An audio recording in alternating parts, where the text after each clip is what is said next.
एक बार हजरत ख्वाजा मोइनुद्दीन चिश्ती रहमतुल्लाह अलैहि इस्लाम का पैगाम फैलाने की नीयत से अपने कुछ मुरीदों के साथ अजमेर शरीफ के एक स्थान पर तशरीफ लाए।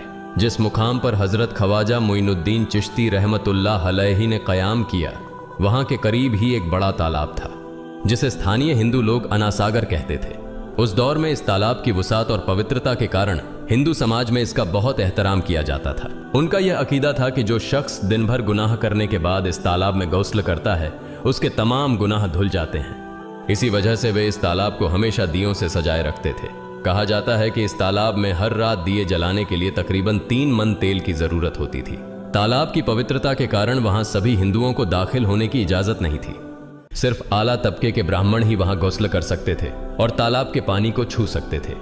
उनका यह मानना था कि अगर ब्राह्मणों के अलावा कोई और तालाब के पानी को छू ले तो पानी नापाक हो जाएगा। हजरत ख्वाजा मोइनुद्दीन चिश्ती रहमतुल्लाह अलैहि और उनके मुरीद लंबे सफर से थके हुए थे। कुछ देर आराम फरमाने के बाद जब नमाज का वक्त हुआ तो ख्वाजा मोइनुद्दीन चिश्ती रहमतुल्लाह अलैहि ने हजरत बख्तियार काकी रहमतुल्लाह अलैहि को अजान देने का हुक्म दिया। हुक्म पाकर हजरत बख्तियार काकी रहमतुल्लाह अलैहि ने अजान देना शुरू किया। उस वक्त हिंदुस्तान में तौहीद का पैगाम और अजान के अल्फाज किसी ने नहीं सुने थे। जब लोगों ने पहली बार अजान के अल्फाज सुने तो उनके दरमियान हलचल मच गई। लोग अपने घरों से बाहर आकर एक दूसरे से कहने लगे, ये फकीर लोग कहां से आ गए और ये क्या पढ़ रहे हैं। अजान खत्म होने के बाद हजरत ख्वाजा मोइनुद्दीन चिश्ती रहमतुल्लाह अलैहि और उनके साथियों ने अनासागर तालाब पर जाकर वुजू करना शुरू किया। जब हिंदू पुजारियों ने देखा कि एक अजनबी दरवेश उनके मखसूस तालाब का इस्तेमाल कर रहा है तो उनके दिल में गुस्से की आग भड़क उठी। एक पुजारी बोला, यह दरवेश कहां से आ गया? बिना हमारी इजाजत के इसने हमारे पाक तालाब को हाथ लगा दिया। हम इस तालाब को कितना मुकद्दस मानते हैं और इन मुसाफिरों ने इसे नापाक कर दिया है। इसका कोई हल निकालना ही होगा। इसके बाद हजरत ख्वाजा मोइनुद्दीन चिश्ती रहमतुल्लाह अलैहि ने तमाम साथियों के साथ मिलकर जमात के साथ नमाज अदा की। लोग ये मंजर देखने लगे और कहने लगे, ये तो कोई अजीब फकीर है। हमारे मंदिरों में सब देवी देवता मौजूद हैं और ये उनकी इबादत न करके किसी नए खुदा की इबादत कर रहा है। अगर मंदिर के बाहर भी कोई खुदा है तो उसे भी मंदिर में रखा जाना चाहिए ताकि लोग उसकी भी पूजा कर सकें। शाम ढलने लगी। शाम होते ही राजा पृथ्वीराज के ऊंटों के चरवाहे अपने ऊंट लेकर उस जगह पहुंचे। इत्तेफाक से हजरत ख्वाजा मोइनुद्दीन चिश्ती रहमतुल्लाह अलैहि उसी जगह पर तशरीफ फरमा थे जहां आमतौर पर राजा के ऊंट आराम किया करते थे। चरवाहों ने देखा कि एक दरवेश का काफिला उनके मुकाम पर आकर बैठा है। उन्होंने हजरत ख्वाजा मोइनुद्दीन चिश्ती रहमतुल्लाह अलैहि और उनके साथियों से कहा, अरे फकीर बाबा, आप कहां से तशरीफ लाए हैं और यहां आकर बैठ गए? क्या आपको मालूम नहीं कि यहां रोजाना राजा पृथ्वीराज के ऊंट आराम फरमाते हैं? राजा के ऊंट यहां आराम करते हैं। ये जानते हुए भी आपने यहां बैठने की जुर्रत कैसे की?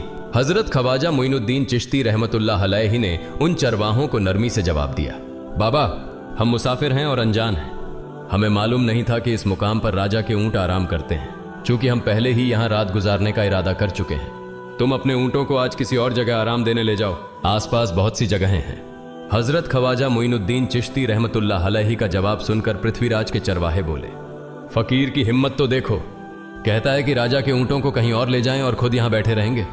फकीर बाबा, यह तो हरगिज मुमकिन नहीं है। राजा के ऊंट अपने ही मुकाम पर बैठेंगे। यह कहकर चरवाहों ने हजरत ख्वाजा मोइनुद्दीन चिश्ती रहमतुल्लाह अलैहि और उनके साथियों को वहां से उठाने के लिए दुर्व्यवहार करना शुरू कर दिया। हजरत ख्वाजा मोइनुद्दीन चिश्ती रहमतुल्लाह अलैहि बहुत ही सरल स्वभाव के थे। जब उन्होंने देखा कि चरवाहे दुर्व्यवहार कर रहे हैं तो उन्होंने बख्तियार काकी रहमतुल्लाह अलैहि से कहा, बख्तियार, हम यहां बैठकर क्या करेंगे? जब राजा के ऊंटों को यहीं बैठाना है तो रहने दो, ऊंट यहीं बैठे, हम यहां से जा रहे हैं। यह कहकर हजरत ख्वाजा मोइनुद्दीन चिश्ती रहमतुल्लाह अलैहि अपने साथियों के साथ वहां से चले गए। अगली सुबह जब ऊंटों को फिर से चरागाह में ले जाने का समय आया तो चरवाहे ऊंटों को उठाने की कोशिश करने लगे, लेकिन बार बार कोशिश के बावजूद वे ऊंटों को उठा नहीं सके, क्योंकि अल्लाह के वली हजरत ख्वाजा मोइनुद्दीन चिश्ती रहमतुल्लाह अलैहि ने कहा था कि ऊंट यहीं बैठेंगे। अल्लाह रब्बुल आलमीन ने उनकी यह दुआ कबूल कर ली थी और ऊंटों को आदेश दिया था कि जब तक मोइनुद्दीन चिश्ती खुद नहीं कहेंगे तब तक वे यहीं बैठे रहेंगे। इसके बाद चरवाहे ऊंटों के न उठने का कारण जानने लगे। उनमें से एक नेक चरवाहा था जिसने कहा, क्या तुम्हें याद है कि हमने कल यहां से एक दरवेश को उठाया था? जाते जाते उन्होंने कहा था कि हम जा रहे हैं, राजा के ऊंट यहीं बैठेंगे। मुझे लगता है कि उनके कहे शब्दों के कारण ही राजा के ऊंट उठ नहीं पा रहे हैं। शायद वह कोई बड़े वली हैं या अल्लाह का कोई अवतार है। इस बात को महामहिम राजा के समक्ष रखते हैं।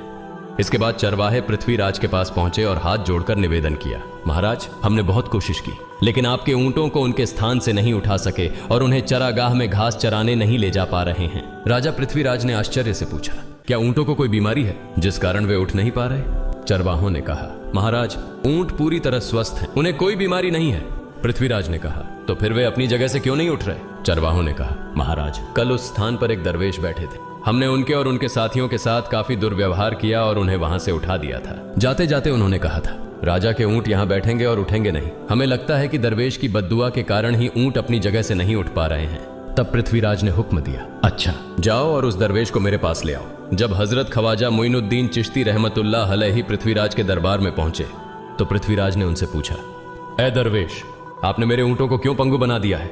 मेरे ऊंट भूखे मर रहे हैं, कृपया अपना जादू उनसे हटा लें। अगर जादू नहीं हटाया तो मेरे ऊंट भूखे मर जाएंगे। पृथ्वीराज की बात सुनकर हजरत ख्वाजा मोइनुद्दीन चिश्ती रहमतुल्लाह अलैहि मुस्कुराते हुए बोले, हे अल्लाह के बंदे, हम मुसलमान हैं और मुसलमान कभी जादू नहीं करते। तुम्हारे ऊंटों को मैंने नहीं बल्कि इस संसार के पालनहार महान अल्लाह रब्बुल आलमीन ने बैठाया है। उनकी आज्ञा से ऊंट बैठे हैं और उनकी आज्ञा से ही उठेंगे। लेकिन मैं उस सर्वशक्तिमान से प्रार्थना कर सकता हूं कि वह तुम्हारे ऊंटों को उठने की अनुमति दे। इसके बाद हजरत ख्वाजा मोइनुद्दीन चिश्ती रहमतुल्लाह अलैहि ने अल्लाह से दुआ की, हे अल्लाह, इन ऊंटों को उनकी जगह से उठने की तौफीक दें। हजरत ख्वाजा मोइनुद्दीन चिश्ती रहमतुल्लाह अलैहि की दुआ करते ही चरवाहों ने देखा कि ऊंट अपनी जगह से उठकर चरागाह की ओर बढ़ने लगे। यह दृश्य देखकर चरवाहे चकित रह गए और हजरत ख्वाजा मोइनुद्दीन चिश्ती रहमतुल्लाह अलैहि की करामत की खबर पूरे अजमेर में फैल गई। जैसे जैसे हिंदुओं के बीच हजरत ख्वाजा मोइनुद्दीन चिश्ती रहमतुल्लाह अलैहि की करामत की बातें फैलने लगीं और इस्लाम की महानता उनके सामने प्रकट होने लगी, मंदिर के पुजारी भयभीत हो गए। वे सोचने लगे, अगर यही चलता रहा तो सभी हिंदू मुसलमान बन जाएंगे। तब वे पृथ्वीराज के पास पहुंचे और निवेदन किया, महाराज, ये दरवेश हमारे राज्य में अशांति फैला रहे हैं। यदि आपने अभी इनका कोई उचित समाधान नहीं निकाला तो ये दरवेश सभी हिंदुओं को मुसलमान बना देंगे और तब हमारे देवताओं की पूजा करने वाला कोई नहीं बचेगा। आप इन्हें यहां से भगा दें, नहीं तो ये हमें यहां से बाहर निकाल देंगे। महाराज, हम आपको एक और भयावह बात बताना चाहते हैं। ये दरवेश कहते हैं कि जिन मूर्तियों की हम पूजा करते हैं वे पूजनीय नहीं है।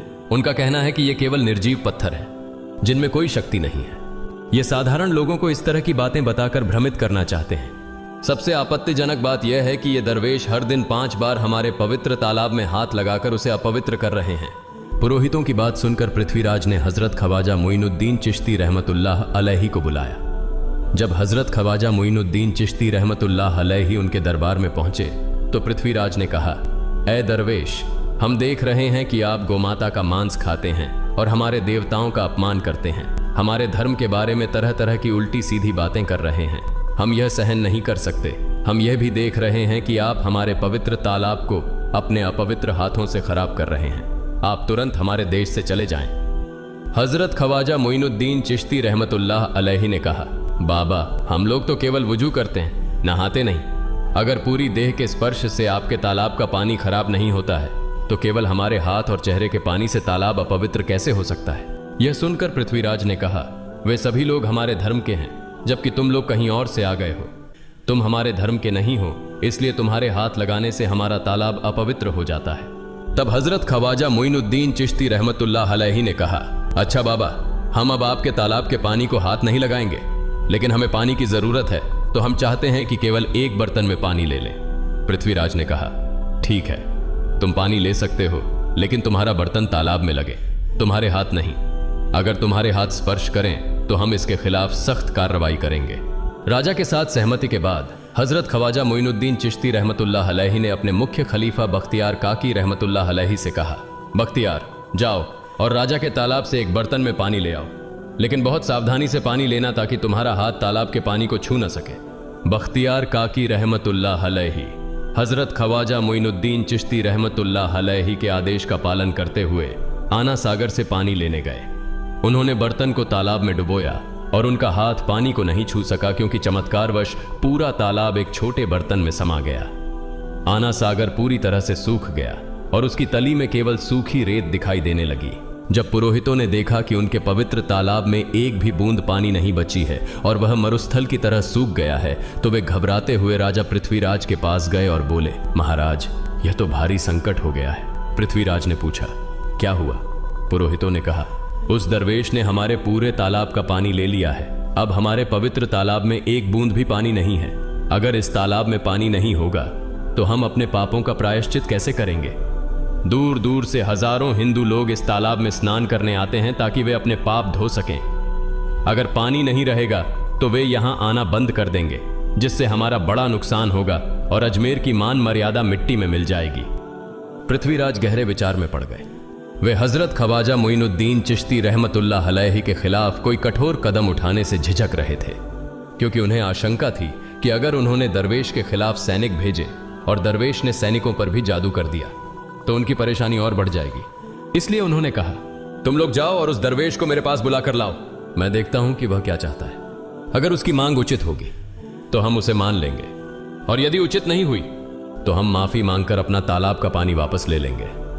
जब हजरत ख्वाजा मोइनुद्दीन चिश्ती रहमतुल्लाह अलैहि पृथ्वीराज के दरबार में पहुंचे तो पृथ्वीराज ने कहा, ऐ बाबा, आपने हमारे तालाब का सारा पानी ले लिया है। हम अपने पापों का प्रायश्चित कैसे करेंगे? पूरे दिन के पाप हम इस तालाब में स्नान करके धोते हैं। अगर तालाब में पानी नहीं होगा तो हम अपने पाप कैसे धोएंगे?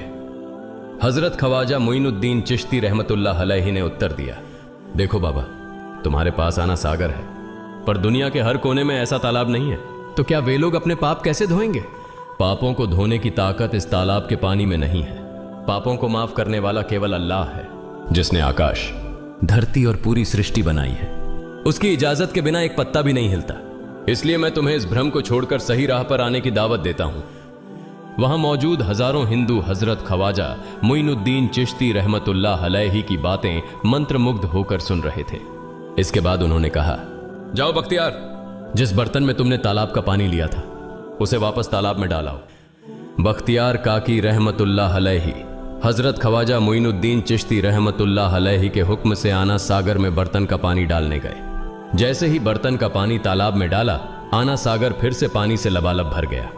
इस चमत्कार को देखकर वहां मौजूद कई हिंदुओं ने कलमा पढ़कर इस्लाम कबूल कर लिया। यह देखकर हिंदू पुरोहितों और पंडितों की चिंता बढ़ गई। वे पृथ्वीराज के पास गए और बोले, महाराज, यदि अब कोई उपाय नहीं किया गया तो सारे हिंदू मुसलमान हो जाएंगे। पृथ्वीराज ने कहा, मुझे सलाह दो, इस दरवेश का मुकाबला कैसे किया जा सकता है? पुरोहितों ने कहा, यह दरवेश एक बड़ा जादूगर है, इसलिए इसका मुकाबला भी जादू से करना होगा। हमारे बीच एक बड़े पुरोहित और जादूगर रामदेव हैं, उन्हें इसके मुकाबले में भेजें। अगर वह जादू से इसे हरा सके तो हम अपने हिंदू धर्म का गौरव फिर से प्राप्त कर सकेंगे। पृथ्वीराज ने रामदेव को बुलाकर कहा, रामदेव, मैं तुम्हें इस दरवेश को जादू से हराने की जिम्मेदारी दे रहा हूं। अगर तुम उसे हरा सके तो हम अपने धर्म का गौरव फिर से पा सकेंगे। रामदेव ने पृथ्वीराज को आश्वस्त करते हुए कहा, महाराज, आप चिंता न करें, इस दरवेश को हराना मेरे लिए बहुत आसान है। मैं आपके समक्ष हमारे धर्म का गौरव वापस लाकर रहूंगा। इसके बाद रामदेव अपने साथियों के साथ हजरत ख्वाजा मोइनुद्दीन चिश्ती रहमतुल्लाह अलैहि के सामने मुकाबले के लिए पहुंचा। उसने कहा, मोइनुद्दीन, अगर तुम में ताकत है तो मुझसे जादू का मुकाबला करो। मैंने तुम जैसे बहुत से जादूगरों को हराया है। तुम्हें हराना तो मेरे लिए साधारण बात है। हजरत ख्वाजा मोइनुद्दीन चिश्ती रहमतुल्लाह अलैहि ने उसकी बातों का कोई जवाब नहीं दिया। रामदेव ने देखा कि हजरत ख्वाजा मोइनुद्दीन चुप हैं, तो उसने गाली गलौज करना शुरू कर दिया। जब रामदेव अपनी हदें पार कर गया तो हजरत ख्वाजा मोइनुद्दीन ने उसकी आंखों में देखते हुए कहा, रामदेव, तू चिल्ला रहा है, लेकिन मैं तेरे माथे पर ईमान की रोशनी देख रहा हूं। हजरत ख्वाजा मोइनुद्दीन चिश्ती रहमतुल्लाह अलैहि की यह बात सुनते ही रामदेव कांपने लगा, और उसी क्षण अल्लाह रब्बुल आलमीन ने उसके दिल में ईमान की रोशनी डाल दी। रामदेव हजरत ख्वाजा मोइनुद्दीन चिश्ती के चरणों में गिर पड़ा और बोला, हे अल्लाह के वली, मैंने आपके साथ बहुत बेअदबी की है, मुझे माफ करें और मुझे कलमा पढ़ाकर इस्लाम की राह दिखाएं। हजरत ख्वाजा मोइनुद्दीन चिश्ती रहमतुल्लाह अलैहि ने रामदेव को कलमा पढ़ाया और उनका नाम रखा मोहम्मद सादिक। इतिहास बताता है कि बाद में रामदेव मोहम्मद सादिक के रूप में एक बड़े अल्लाह के वली बन गए। प्रिय पाठकों, सोचें, जो रामदेव हजरत ख्वाजा मोइनुद्दीन चिश्ती को पराजित करने आए थे, वही अब उनके हाथ में हाथ देकर इस्लाम की शांति की छांव में आ गए। यह अल्लाह रब्बुल आलमीन का चमत्कार और शक्ति है, जो जिसे चाहे हिदायत दे सकता है। आमीन।